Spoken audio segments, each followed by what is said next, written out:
What can we learn from Charlie Kirk's example here in Tennessee as his assassination shows the absolute worst in Democrats right in taxpayer funded Tennessee universities? Protesters decry Rutherford County's involvement with a federal immigration program. Data shows that Tennessee's detention requests are up 86.5%.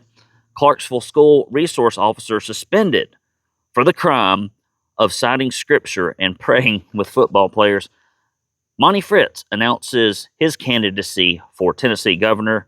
Liberty and less government. And finally, Lee is sending 50 state troopers to the crime-ridden mess that is Memphis. I'm Brandon Lewis here with the 10-Con Big 7. We are the state's largest and only conservative news alternative that cannot be bought, cannot be bullied. So if you'd like us to continue the work that we do that's so unique in Tennessee, go to TennesseeConservativeNews.com/support or send your support to P.O. Box 625, Signal Mountain, Tennessee 37377. In a moment, I'm going to remark a little bit on Charlie Kirk's unfortunate passing. It breaks my heart for a number of reasons. Most people say there will never be anyone like someone, but I agree in Charlie's example. It's absolutely the truth, but not for the reason that most people are talking about. Before we get into that, first off, I have been remiss, amuse yourself while I'm out of the camera shot, of reading the mailbag. Well, to be honest, we ain't got a lot of mail here lately, which is a little sad, but it'll be okay. Maybe it'll pick back up. Please do write me, P.O. Box 625, Signal Mountain, Tennessee 37377. It says, keep up the good work. We are standing with you. God bless. I can't read that. I'm sorry. The name, this is cool. Look at that. Little picture of a blue heron. We've got some of those that come over here to the house because there's a pond right next door. It says, thank you for standing up and paying attention to Tennessee government, addressing problems and holding firm to what is right. We appreciate all you do, Steve and Kayleen. Thank you both for being such firm supporters. I got another one here. If I don't drop the rest of them, this is nice. It says, thank you for consistently reporting important news items to the people of Tennessee so we can be better informed as concerned citizens. Billy Jean, thank you so much. Here's another one. Thank you for fighting the good fight. So let's not get tired of doing what is good. At just the right time, we will reap the harvest of blessings. Galatians. Carol, thank you very much. Tracy, one of our stalwart supporters. For this is the will of God, that by doing good you may put to silence the ignorance of foolish men. Thank you, Tracy. Kayleen writes, we are thankful to live in America, especially Tennessee. Keep up the great work. We're praying for you and yours. Thank you very much. Brandon, I want you to know that I stand with you. Thank you for all you're doing to help make Tennessee better. Kathleen, thank you so much for sending that in. Keep up the great work. Thank you. Jimmy, I think it says Jimmy. We appreciate and celebrate what you're doing in Tennessee. Thought I'd send you a picture of the state bird. Look at that. I don't know what the state bird is, but there it is. God bless from Lisa.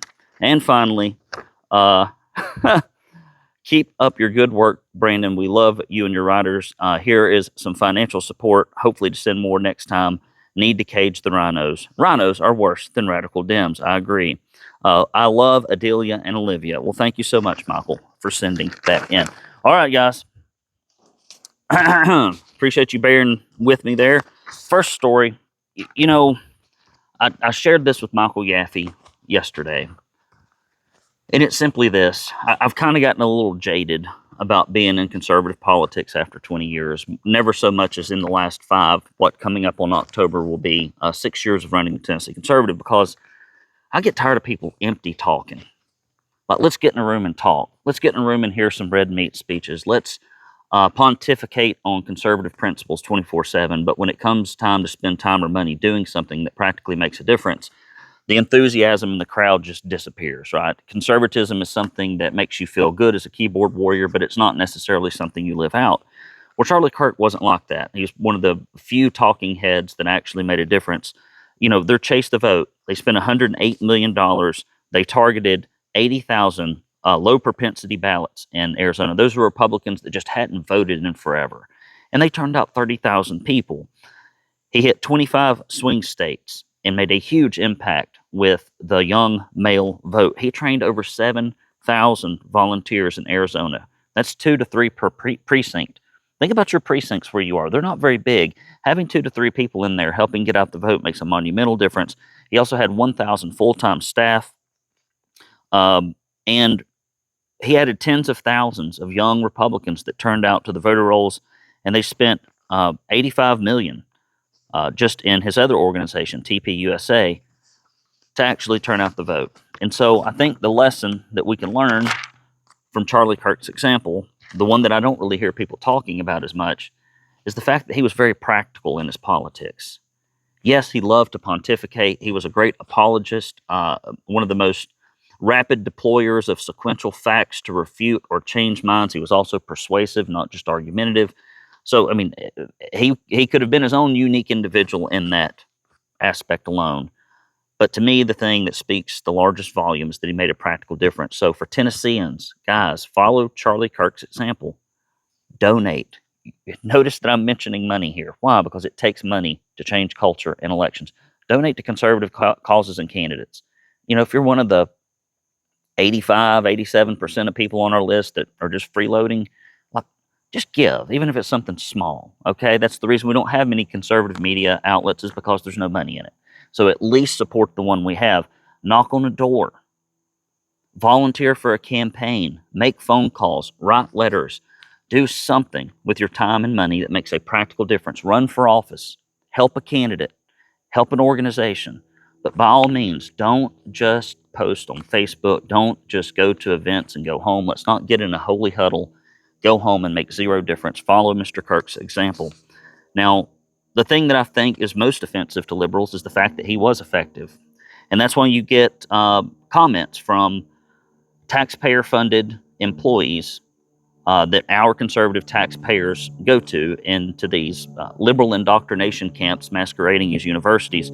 Michael Rex was a gender-confused professor of English, wrote, and this is creative writing in Cumberland University, "Karma is a beautiful bitch."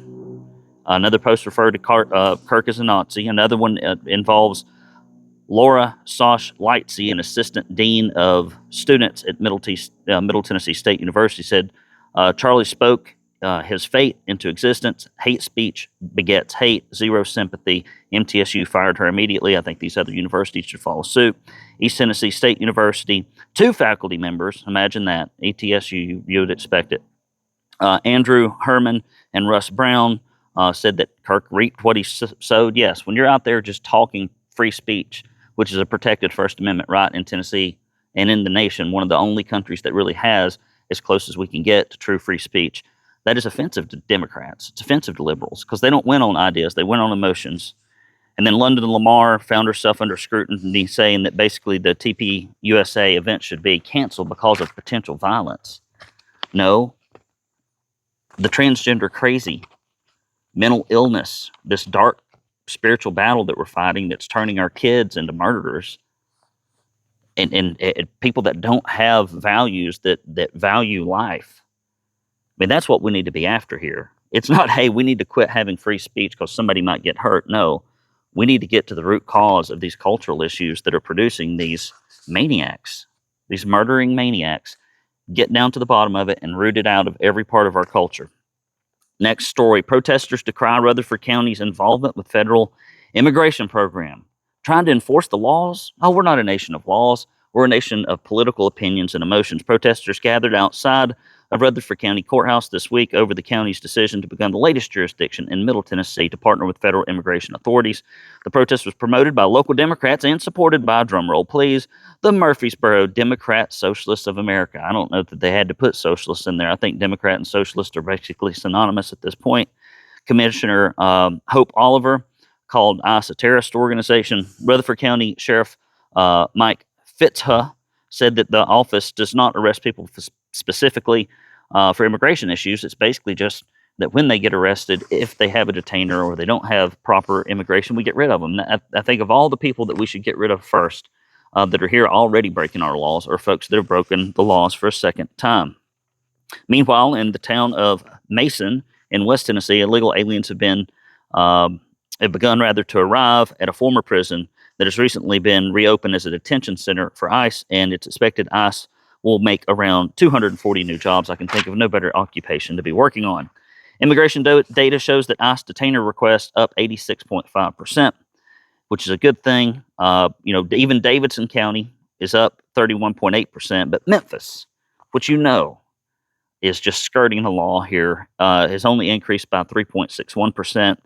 And basically what is happening, the majority of these arrests are not law enforcement proactively going out there and rounding people up or going to areas where everybody and their brother knows that there's just a high concentration of illegal aliens, but rather it's when we report on it every week, you raped somebody, you molested somebody, you shot somebody, you broke into somebody's house, you criminally trespassed, you human trafficked, you drove without a license and without insurance, all the stuff that gets people in the pokey. These are folks that we need to, put on they just need to sit in that jail for about 10 minutes, and then they need to be on a train or a plane back to where they're from. Guys, we need your support. The old coffers of the Tennessee Conservative are forever low. Thank you so much to the Conservative Club of Tellico. That really helped us out. That was about 2 months of operating budget that we were able to raise, but there's 12 months in a year, guys. And we're going into the legislative session. We got the governor's race to cover and all those things. So if you can find it in your heart to take practical action, not consuming political content for entertainment, but rather for a purpose, please to go to TennesseeConservativeNews.com/support. If you give $50 or more, we will send you a proud Tennessee Conservative tumbler, a couple of koozies, my heartfelt thanks, and a directory of your elected officials, and a couple of bumper stickers, just to sweeten the deal. You can also mail your checks to P.O. Box 625, Signal Mountain, Tennessee, 37377. That is P.O. Box 625, Signal Mountain, Tennessee, 37377. Next story. This is just something else. Every stinking week, multiple times a week at the Tennessee Conservative, it's almost like illegal aliens and government school employees are arrested for basically abusing kids, stealing stuff, all kinds of stuff. Well, here's a man that got in trouble for something you might not expect. Clarksville School Resource Officer suspended for what? Citing scripture and praying with his football players. Oh, get rid of this guy. This is the state of your public education, your government-ran, Tennessee, Republican-controlled education. After quoting the Bible and praying with his players, Clarksville School Resource Officer and volunteer assistant football coach has been put on administrative leave and is under official investigation. Yeah, because that's something you need to waste your time and energy investigating. Hey, closed-circuit transmission to Clarksville, how about you take a real close investigation? I bet I could come to your school and probably find 20 or 30% of the kids that are graduating that are functionally illiterate. Investigate that. Investigate why you suck so much with educating kids with high degrees of customer service and producing a good product at an overly expensive price. Like, if you want to investigate something, do something that actually matters for the client and the taxpayer, not your own ideological agenda. According to the statement issued by the school system, Deputy Lawrence Trey Campbell, who's also the Northwest assistant football coach, was witness Friday. Oh my gosh. Spending significant time throughout the game on the sidelines with players and other students, quoting scripture, holding up a Bible to spectators, and leading prayers. And he said, I stood by my faith because that's what I told my boys they need to do, and I believe he is right.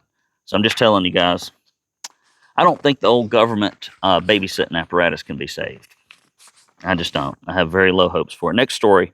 Representative Monty Fritz, who's very conservative, announces his candidacy for governor. Conservative State Rep Monty Fritz has announced he's running for governor. Fritz currently serves as representative for District 32 and has been often lauded as one of the most conservative members of the legislature. I would echo that. His announcement video, he offers up points in the platform, eliminating corporate welfare, ensuring Tennesseans keep more of their money, personal freedoms, especially healthcare decisions, parental rights, controlling the state budget, and getting the lobbyists out of the mix, and suspend the power grab schemes to return verbatim compliance to the Tennessee Constitution. It just aggravates me that we have to get citizens in the Tennessee Firearms Association to go after and just say you can carry a gun in a state park, and this crap that's already on the books that says if you go with the intent to be armed that you're already breaking the law, and then there's this other relief stuff in the code. It's just BS. And then to watch our Attorney General Scarametti and Lee fight it instead of going, yeah, you're right, this isn't constitutional, but Lee's been a gun grabber from day one. I mean, after the Covenant shooting, instead of saying, what's causing these kids to go freaking crazy? Why don't we root that out? No, take away your citizens' gun rights. And here we are again. Oh, there's a clause that takes away our citizens' gun rights? Hey, can we appeal that? Can we keep them? Can we keep them in this little hole here? That's Bill Lee for you. A worse governor I don't think we've ever had. And so it just boggles the mind. Last story, Bill Lee sending 50 state troopers to Memphis to address crime, Operation Viper, so on and so forth. I don't know if it'll make any difference. He hasn't committed on sending the National Guard there, but I think that if you're Trump and your job is to secure the Capitol and you do it, I think if you're the governor and if you've got crime rampant in Chattanooga and Nashville and Memphis and other places and parts, you should look around and go, okay, mayors, all of your authority and power comes from the state government. And if you're not going to protect your citizens, if you're not going to maintain order and safety, we're going to come in and do it for you. I think there's not a better use of government than that. Let's quit giving away the billions of dollars in corporate welfare, and let's focus on things that help the common person instead of the common corporation, Mr. Lee. That would be a unique thing. Maybe you could lame duck that into your to-do list on the way out the door. All right, guys, that's the big 7, baby. It's, what's going on this weekend? Well, tonight I've got some packing to do. I've got some preparing to do. My father-in-law, who's one of my best friends of 15 years, you may have seen this if you follow me on my personal page, passed away 2 Fridays ago. And it's just been real hard. It's been real hard on the family. It's been hard on me personally, psychologically, from a time standpoint. I love the man.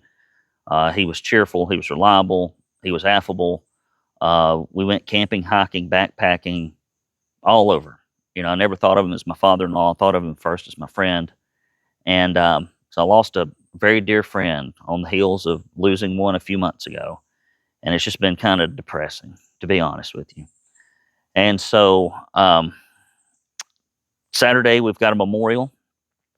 And we're going to go there. I'm going to do my best to honor his memory and to help the family heal. And then my daughter and I are going to resume what was originally supposed to be a 3 or 4 day trip, just a daddy-daughter trip, one-on-one.